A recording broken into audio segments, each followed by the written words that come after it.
Bienvenido otra vez a la clase número 8 que tenemos en este curso de Griego 1. Ha sido un gran placer hasta este punto. Estamos siguiendo poco a poco con diferentes aspectos de la gramática.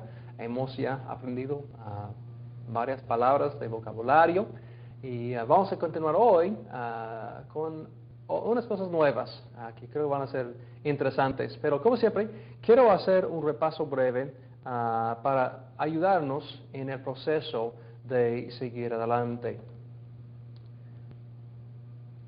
En este momento han tomado un examen de las formas de los sustantivos. Han tomado este examen que toca los dos sustantivos, uno en el género masculino y uno en el género neutro. Y ojalá que salió bien eso en tu experiencia. Y también espero que en tu lectura de Juan 3, 1 al 6, que has podido cumplir esa lectura y has pues estudiado eso y practicado con la lectura por eso.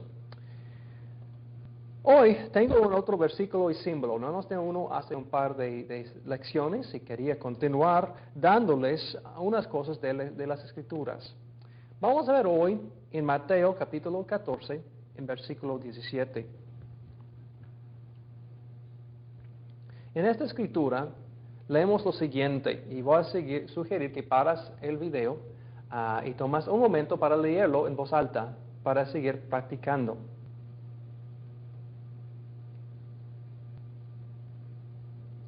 Bueno, sería así: uk echomen jode me pemte artus kai duo ichthuos. Y tal vez reconoces unas palabras. Reconocen, por ejemplo, esta palabra el verbo echomen. Tal vez tienes también uk. Debes saber esas palabras. También artus es una palabra que han visto. Y creo que eso es todo el momento. Y aquí dice, pues no está escrito en este texto, pero anteriormente en el versículo dice: los discípulos dijeron a Jesús, no tenemos, uk echomen, no tenemos aquí sino 5 panes y 2 peces. Entonces tenemos la palabra pente, como pentagrama. Pente es 5. Y artus, ya sabemos. Duo es como un par, 2 cosas, dúo. Y ichthuos. Ichthuos es la palabra para pescaditos. Y quiero hablar de un símbolo muy conocido, que ya tal vez has visto, o tal vez tienes también en tu propio coche o algo así. Yo veo muchos aquí que tienen un pescadito en la parte de atrás del carro. Entonces es el pescado. Y vas a ver cómo en este caso tiene ichthus dentro. Tiene las 5 letras iota, chi, theta, ypsilon y sigma, que significa ichthus. Es la palabra sencilla de pescado. Entonces ichthus significa en griego pescado. Pero este símbolo ha sido usado por por cristianos por muchos siglos.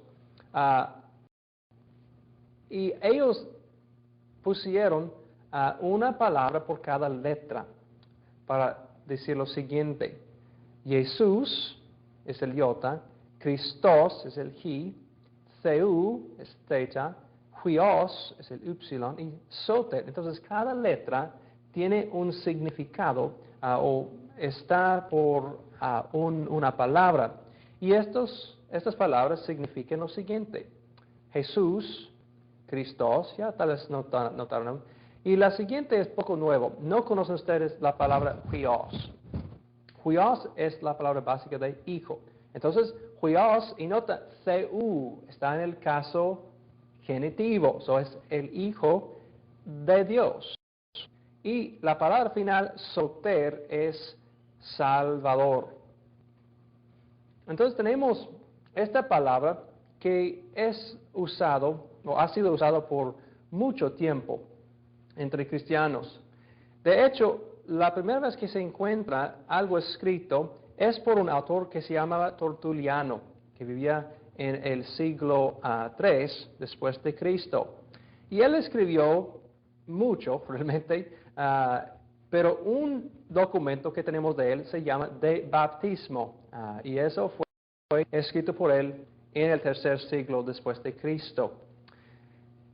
Dice lo siguiente, una sección: nosotros pescaditos, hablando de cristianos, siguiendo la imagen de nuestro ictus, somos nacidos de agua.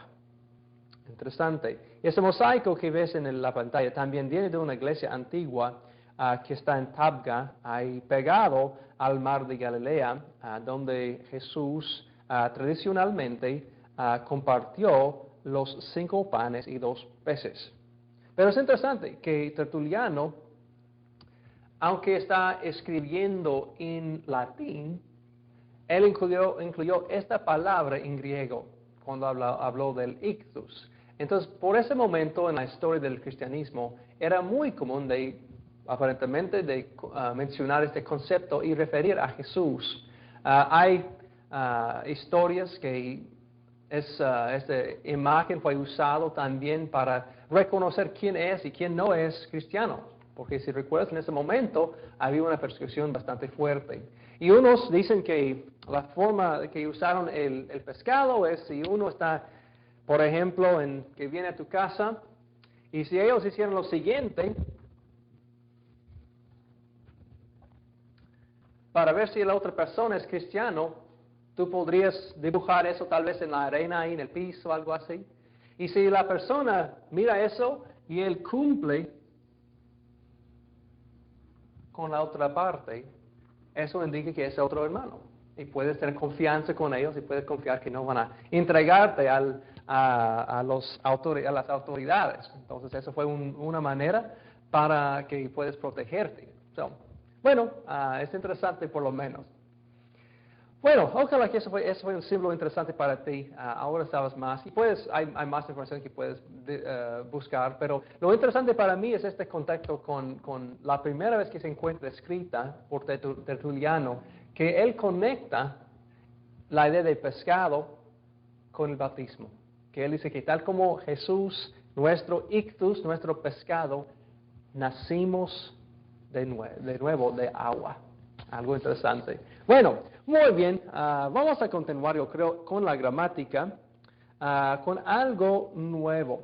Los mostré, un poco de eso la vez pasada cuando hablamos de la lista de vocabulario. Hablamos brevemente de preposiciones. Y en la lista de vocabulario había 4 palabras: apo, ek, en y eis, que son preposiciones griegas.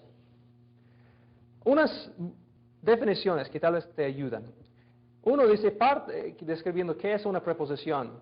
Unos lo nombran o describen así: parte invariable de la oración cuyo oficio es denotar el régimen o relación que entre sí tienen 2 palabras o términos a los que sirve de nexo. Otro es, la preposición conecta palabras entre sí para formar frases que se relacionan con el resto de la oración. O finalmente, la palabra que introduce el sintagma preposicional. Esos 3 son buenas definiciones, creo. Quiero darles unos ejemplos también.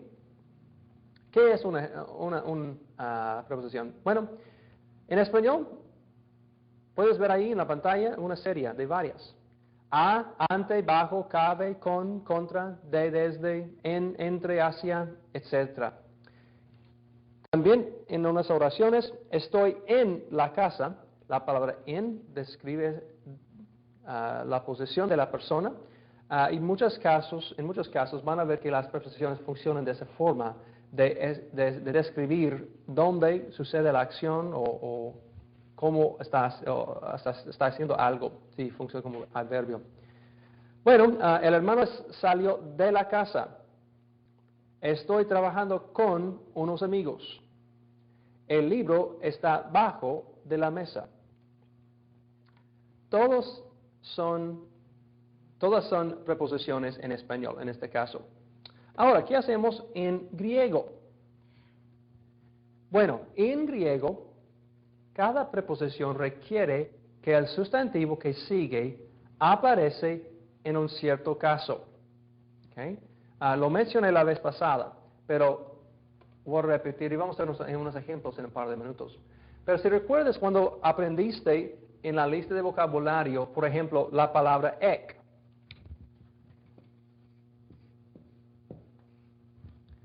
La palabra ek requiere un cierto caso, el caso genitivo. Entonces, cuando yo quiero decir que alguien salió de la casa, yo tengo que poner ek es de, pero de la casa sería ek, y si recuerdan la palabra oikos, es la palabra de casa, pero en este caso está en el nominativo. Y hemos dicho que ek requiere el genitivo. Entonces, ek, y yo puedo poner también el artículo, cambiar mi terminación. Bueno, si yo quiero decir de la casa, yo tengo que poner ek tu oiku, de la casa. No puedo poner ek ho oikos. Eso no puede funcionar porque esta palabra ek requiere que se pone esa palabra en el caso genitivo, siempre. Vamos a ver que apo funciona de la misma manera. Apo también requiere el genitivo. Y podemos simplemente reponer apo tu oiku. So, desde de la casa. La otra palabra, en, requiere otro caso. ¿Recuerdan qué es? Ojalá que sí. Es el caso dativo. Entonces, si yo quiero decir que yo estoy dentro de la casa, yo estoy en ese momento dentro de la sala, yo tengo que poner en, y tengo que ser, la palabra que sigue tiene que ser en el caso dativo. En to oiko. En to oiko. Entonces, siempre cuando estoy usando preposiciones, van a ver que ellos tienen que funcionar con un cierto caso. Y si cambiamos la preposición, tenemos que cambiar también el caso. Y por eso es tan importante de memorizar el caso que funcione con la preposición. Muy bien, vamos a continuar mirando un poquito más acerca de las preposiciones.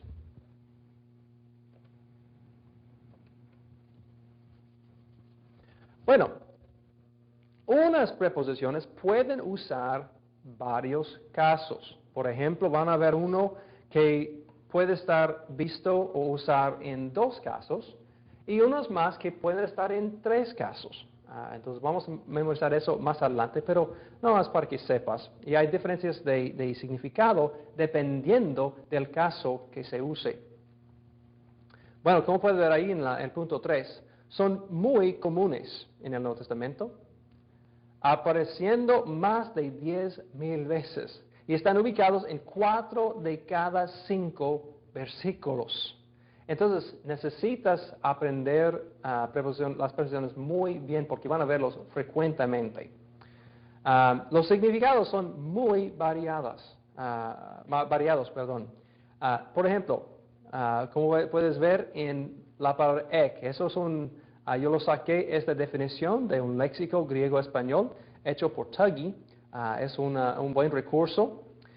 Por ejemplo, él puso por la palabra ek, desde, de entre, por causa de, por medio de, a base de, según, en y más. Entonces, ¿cómo puedes ver? Cuando veas a una preposición, necesitas tomar mucho cuidado, ¿okay? Porque hay muchas definiciones y mucho depende del contexto Parte depende de las palabras que están alrededor, la conexión con el verbo, y hay otros factores que tienen que tomar en cuenta.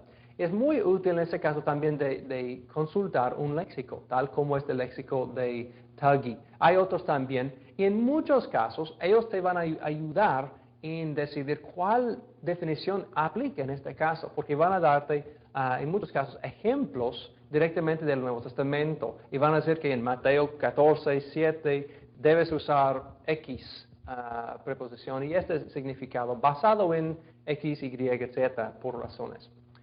Entonces, en muchos casos, por los que están aprendiendo el griego, por lo menos, necesitan reconocer que, wow, ten cuidado con las preposiciones porque pueden causar muchas dificultades. Y por eso podemos mirar a los léxicos y a veces yo sigo mirando a uno o dos o tres léxicos para ver qué opiniones cada uno tiene para comparar. Eso también a veces esa es la razón porque hay diferencias de traducción. Unos traducen de una forma y otras traducciones deciden por otra manera y por esa es otra razón porque hay diferencias entre diferentes traducciones. Muy bien, muy bien. Quiero tomar un momento para mostrarles unos ejemplos de preposiciones en griego. Como puedes ver ahí, apo requiere el caso genitivo. Por ejemplo, estoy caminando apo tu oiku, tal como pusimos en el pizarrón. Estoy caminando, el verbo, apo tu oiku, desde la casa. Los paganos corrieron apo ton hieron, de los templos. ¿Okay? Tienes que notar que están en el caso genitivo. En este caso tenemos un ejemplo en singular, oiku, y un ejemplo en plural. Entonces el número no importa, pero sí importa el caso. Ek. Ek requiere el caso genitivo también. Una voz salió, por ejemplo, ek tu uranu. Esta palabra uranu es la palabra de cielo. Entonces, una voz salió de dentro del cielo, o de dentro del cielo. Es ek tu uranu, tal como el caso con Jesús cuando fue bautizado, que una voz salió de ek tu uranu. Y esta oración completa en griega, creo que pueden decidir qué significa. Ek tu oiku, hodulos, age ton anthropon. Y para empezar traduciendo esta oración, necesitas quebrarlo en partes. Si notas que hay una preposición, lo que vas a tener que buscar es, ok, tengo ek, yo sé que ek requiere el caso genitivo. Voy a buscar la palabra que sigue. Oh, tu oiku, eso es en genitivo. Entonces, eso es como un bloque, ek tu oiku. Ok, hodulos, oh, eso no es genitivo, no tiene que ver con ek. Entonces, hodulos, oh, eso es en el caso nominativo. Entonces, necesito ver que eso tal vez es mi sujeto. La palabra enseguida, age, oh, yo recuerdo age, eso es la palabra para yo guío en griego. Y ton anthropon, oh, eso es un acusativo. Yo reconozco las formas por haber memorizado esto anteriormente. Y después de quebrarlo en partes, voy a empezar con el verbo, él guía, o pues, ¿quién guía? Oh, hodulos. Yo sé que eso es un sustantivo y esto está en nominativo. Entonces, el siervo guía, bueno, ¿qué guía? Ton anthropo, oh, él guía al hombre, porque eso es un acusativo. ¿Y qué hago con esa frase aquí? Eso es mi parte, esta cláusula o esta parte de la oración que tiene que ver con la preposición. Eso describe de dónde lo guió, de la casa. Bueno, y esa es la manera que yo sugiero que sigues trabajando con oraciones, es quebrarlas en partes, y no tratar de comer todo en una sola vez, en otras palabras. Bueno, siguiendo, al final de cuentas, esta traducción sería, el siervo guía el hombre de la casa. Aunque ek tu oiku está en el principio de la oración en griega, puedes ponerlo al fin. O si deseas, el siervo o de la casa, el siervo guía al hombre. So, ambos son posibles, pero es más fluido en español a mover a esta parte de ectu oiku al fin en español para decir el siervo guía al hombre de la casa. Bueno, número 3, en requiere el caso dativo. Por ejemplo, en to cosmo, en el mundo, es decir, estoy en ese momento ubicado en to cosmo, estoy en el mundo. En to hiero, estoy en el templo. Y pueden poner en plural, también tal como con el otro ejemplo con apo, no importa el número, sino nomás el caso. Finalmente, eis requiere el caso acusativo. Eis tono cosmon, ¿ok? Es la idea de entrando en el mundo. Voy a mostrarles algo rápidamente en el pizarrón. Otra vez, repasando algo que mencioné brevemente la vez pasada, dividiendo entre las dos, pues las 4 palabras, pero imagínate, eso es el mundo, ¿ok? En el caso con en, estoy en ese momento en el mundo, estoy sentado ahí, no estoy moviéndome, estoy ya ubicado ahí. O Jesús vino eis ton cosmon, hacia adentro del mundo. Cuando él hizo carne, él vino eis ton cosmon. Entonces, y después Jesús estuvo cuando ya después él estuvo en to cosmo.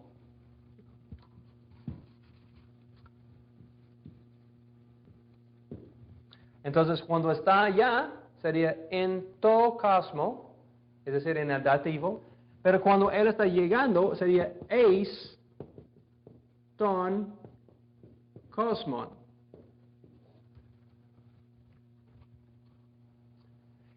Y cuando él ascendió de adentro para afuera, ek tu cosmo. Entonces, él salió de dentro del mundo para afuera. Entonces, también podemos decir apo aquí, sería algo semejante, pero apo tu cosmo sería de afuera y adelante. Y espero que eso te ayude en ver mejor cómo funcionan estas preposiciones. Muy bien, ahora quiero darte un ejemplo del uso de la palabra eis dentro de un contexto de la Biblia. Vamos a ver a Mateo capítulo 28, versículo 18 al 20, pues es la gran comisión de Jesús. Quiero enfocar nuestro tiempo en solamente un solo lugar dentro del texto, esta cláusula empezando con baptizontes. Donde Jesús dijo, vayan entonces y hagan discípulos de todas las naciones. Y esta frase, baptizontes autus eis to onoma tu patros kai tu huiu kai tu hagio pneumatos. Y después él sigue hablando de enseñándoles, etc. Como puedes imaginar, esta primera palabra de la frase es baptizontes, bautizando. Autus es leis, eis to onoma. Eis es la preposición que estamos estudiando en to onoma. El nombre es el artículo definido to y la palabra onoma, que es una palabra que vamos a aprender más adelante, que es en la, ¿cómo se llama?, la tercera declinación. Pero sabemos que es un sustantivo que es género neutro y el acusativo, porque tenemos eis como que requiere el acusativo. En el nombre de quién? En el nombre del Padre, tu patros, tenemos el artículo definido tu, el término patros, el padre, y tu, huiu, el hijo, kai, y ese que significa y tu, hagiu, pneumatos. Tenemos del padre, del hijo y del espíritu, es pneumatos, hagiu, santo. Ahora quiero dar un poquito más de información acerca de cómo se ve o desarrollar ese uso de eis toonoma en el pizarrón. ¿Qué puede decir eso? ¿Qué significa ser bautizando? Eis toonoma, eis el nombre. Porque si recuerdas lo que pusimos hace un momento, eis es de afuera para adentro. ¿Cómo puede eso trabajar con la idea de un nombre? Es igual de lo que tal vez tú has hecho cuando compraste un carro, una casa.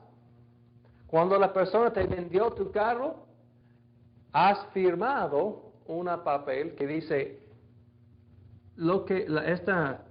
esta cosa pertenece a alguien nuevo. Está puesto en su nombre. De afuera para ya está dentro de tus bienes, ya te pertenece. Y eso es la idea de eis en este contexto. Estamos bautizados para llegar dentro o bajo de la autoridad de Dios. Y es lo que está pasando cuando estamos bautizados. Estamos pasando de afuera para adentro. Es interesante. En otra ocasión usan otras palabras. En Hechos capítulo 2, en versículo 38-39, encontramos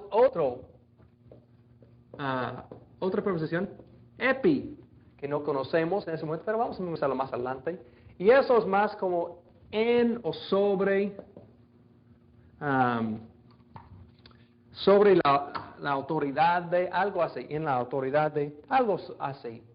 Pero en el caso de Mateo 28, es interesante que Jesús usa eis para decir que estamos puestos bajo o dentro de la autoridad, de la posesión de Dios mismo en el bautismo. Interesante, yo creo que es algo fascinante que nos ayuda el griego en ese caso. Ahora quiero darles unas oraciones para practicar, porque la única manera que podemos aprender el griego es por la práctica. Número 1 ahí, ago ton adelphon ek tu oiku. Quiero que tomes un momento y para traducir esta oración y después continuaremos.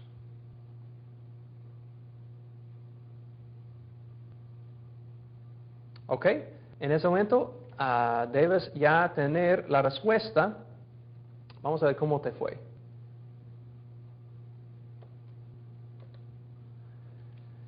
Estoy guiando al hermano de la casa. Otra vez, si recuerden que cuando hablamos del presente, del tiempo presente, podemos decir yo guío o yo estoy guiando. Para los griegos, el tiempo frecuentemente cuando está en presente tiene este concepto de progresión. Estoy en proceso de guiar. Pero otra vez, si pusiste yo guío, esto está bien también. Tonalfon, al hermano, ek tu oiku, de la casa. Estoy saliendo de dentro para afuera. Muy bien. Ahora, otra vez, trata de traducir esta segunda oración. Y si necesitas parar el video, claro, hazlo para tomar el tiempo para hacerlo.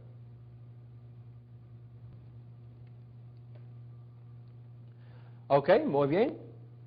A ver cómo te fue. El ángel está guiando al esclavo desde el templo. Está ahí cerca del templo. No tiene que estar dentro físicamente del templo, sino está ahí mismo pegado, tal vez caminando alrededor de la parte, a las paredes, algo así. Y el ángel está guiando al esclavo desde el templo.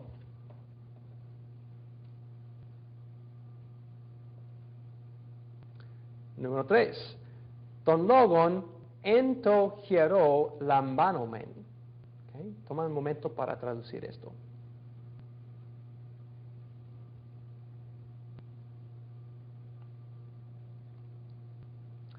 Muy bien. Recibimos la palabra en el templo. Entonces, notas aquí que no hay un sujeto escrito afuera del verbo mismo. No hay un sujeto separado. Está dentro del lambanomen. Si recuerdas que el lambanomen está en primera persona plural, nosotros, entonces no hay un nominativo ahí en la oración, solamente lambanomen, que significa nosotros recibimos. ¿Qué recibimos? Ton logon, en to quiero, en el templo. Eso describe dónde estamos recibiendo esta palabra o este mensaje también. Si pusiste el mensaje está bien. Y si no está haciendo las oraciones antes de que yo les dé las respuestas, por favor, toma el tiempo para hacerlo, porque eso es la única manera que vas a seguir progresando. ¿Ok? En to cosmo, ho Petros, kai ho Adelphos, ton curi blepusi. Entonces necesitas tomar un segundo para traducir esta oración.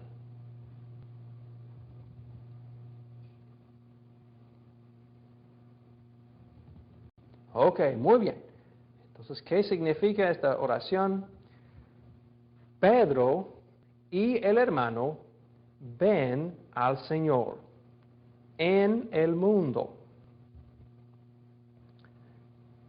Y notas que, tal vez están notando, Pedro y Adelphos, ambos están en el caso nominativo. Curión está en acusativo, es lo que están viendo. Y blepusin, ellos vean. Entonces tenemos que estar en plural porque tenemos dos sujetos, Petros y Adelphos. Entonces la palabra blepo tiene que estar en tercera persona plural, ellos vean. Y tenemos finalmente en to cosmo, donde vean a él en el mundo.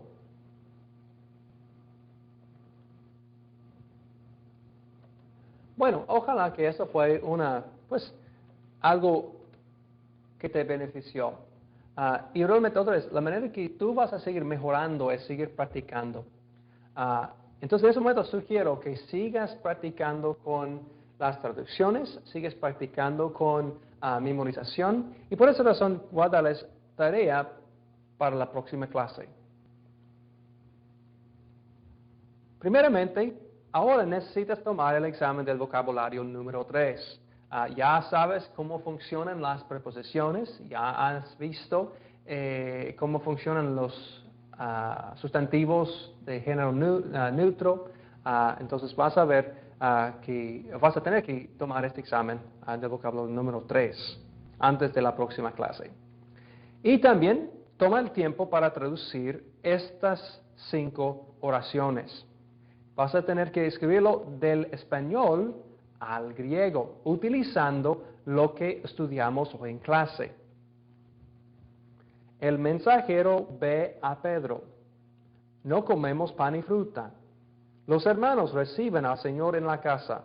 Ustedes guían al hombre de dentro del templo. Dios envía los siervos desde el mundo.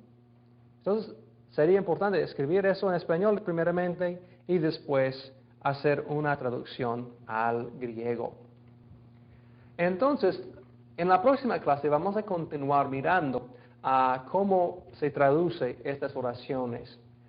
Pero otra vez, antes de que vengas a la clase, por favor, toma el tiempo para traducirlos a las oraciones para seguir practicando. Bueno, hemos aprendido mucho más hoy en clase acerca de las preposiciones. Y si te sientes un poco incómodo en cómo funcionan, puedes utilizar tu libro de texto Aprendamos Griego. Hale describe más de las preposiciones y puedes buscar dentro de ese recurso más información. También hay varios sitios en línea, ambos que tocan al tema de las preposiciones, acerca de las preposiciones en español, aún también unos que tocan el tema de las preposiciones en griego, que puedes buscar y cavar un poco más profundamente si deseas. Y más adelante vamos a memorizar todas las horas de las preposiciones cuando llegamos más adelante en el estudio. Muy bien, hermanos, como siempre, ha sido un gusto verte. Y espero que tengas muy buen día y hablamos en la próxima clase. El Señor los bendiga.